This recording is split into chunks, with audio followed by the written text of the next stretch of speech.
Welcome to Thailand. The plan was simple. I was going to be wearing this special suit that would conceal the drugs that I was carrying. Easy as anything. It was exciting. International travel, lots of money. This was more like being James Bond than it was about being a drug dealer. I'd do what I had to do. I'd come home and I'd get my money. That was it. Unfortunately, that's not how it worked out.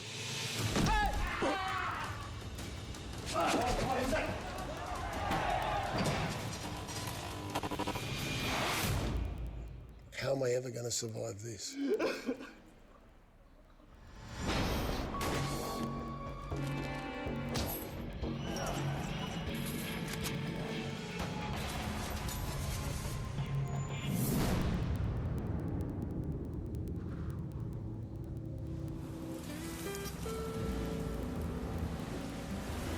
I was ready for a new start, and she...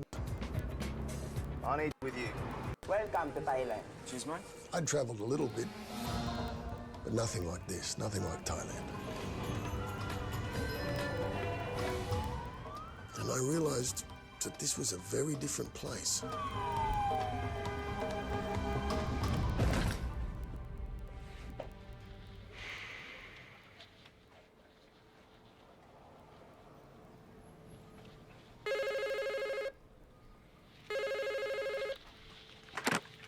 Hello? Hey, Freddie. Freddie didn't want me walking around a lot. I was instructed to watch television for 3 days. And it was a nice room and it was boring. That's where I sat.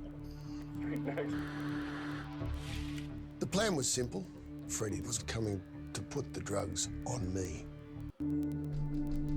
Finally, it's very disappointing to look in the eyes of somebody that you've thought of as a friend, but inside.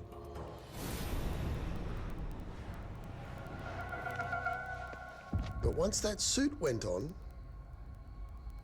I pass out. But I'm not allowed to react. Not now, not here. I was a mess.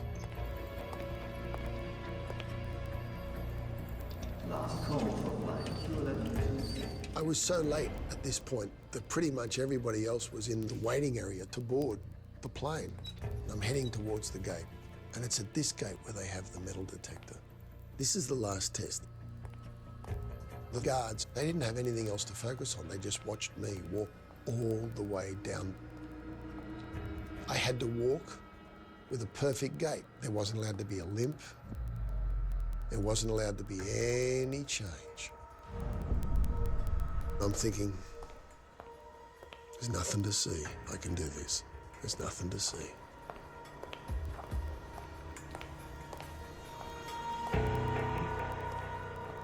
So I got there and I started to take my watch off and take my keys out of my pocket and I dropped them into the little basket. I knew that this was it. This was the point of no return. And just as I started to walk through the metal detector,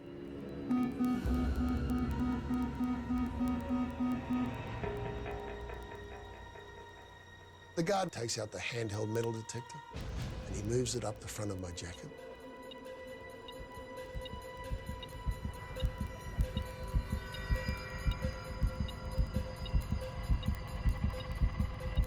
Then he moves it up the back of my jacket.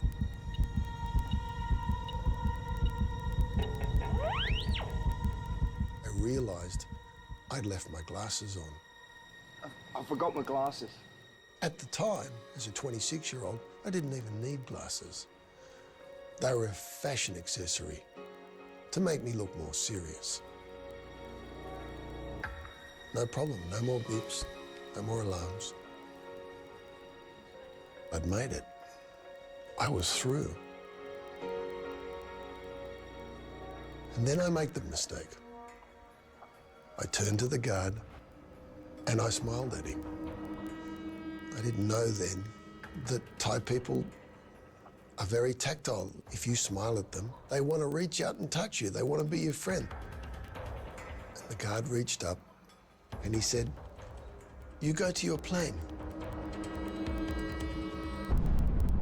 I didn't even feel him touch me because he wasn't. He was touching a block of heroin. That was it. Life was over.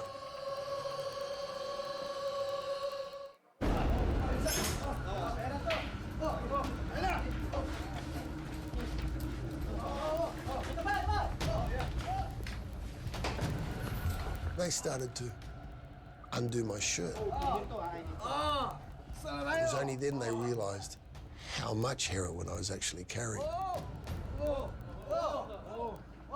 Now they were all excited.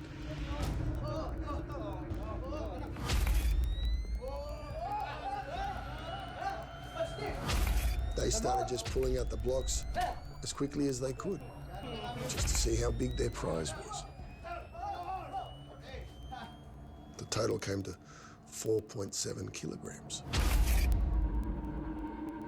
I knew that there was no getting out of this. And then they all left the room. So suddenly I find myself sitting there alone with all of this heroin on the scales in front of me. I knew that there was no getting out of this.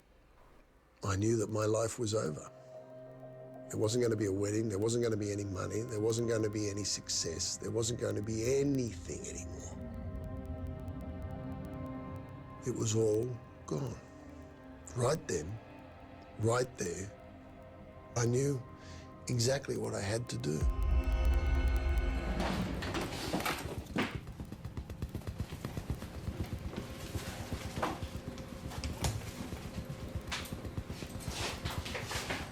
Swallowed it. I didn't even have any water. And now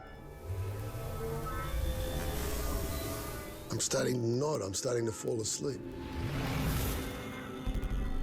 And I know I'm not going to wake up.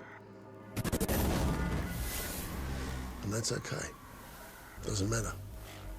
I decided to die.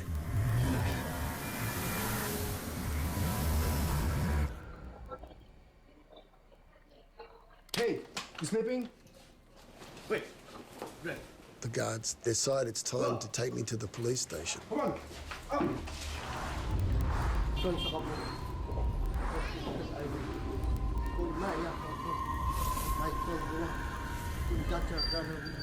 The van pulls to a halt.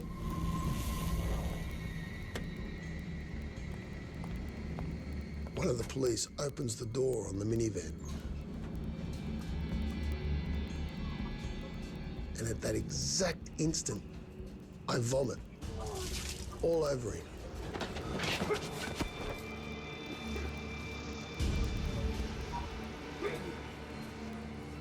I'm heaving, vomiting out heroin.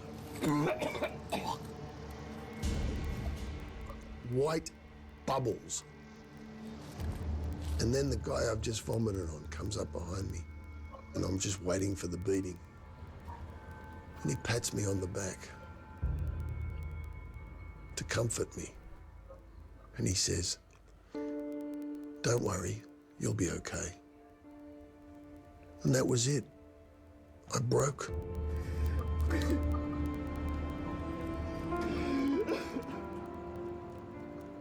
I broke like a little girl. He broke me by being kind to me.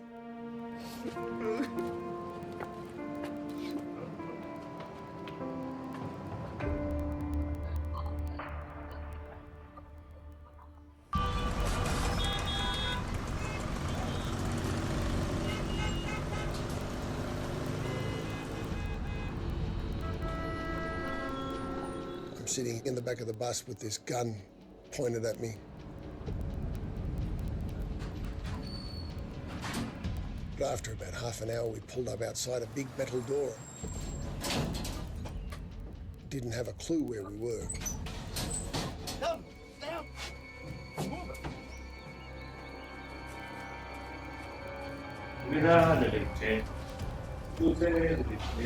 There was this sound.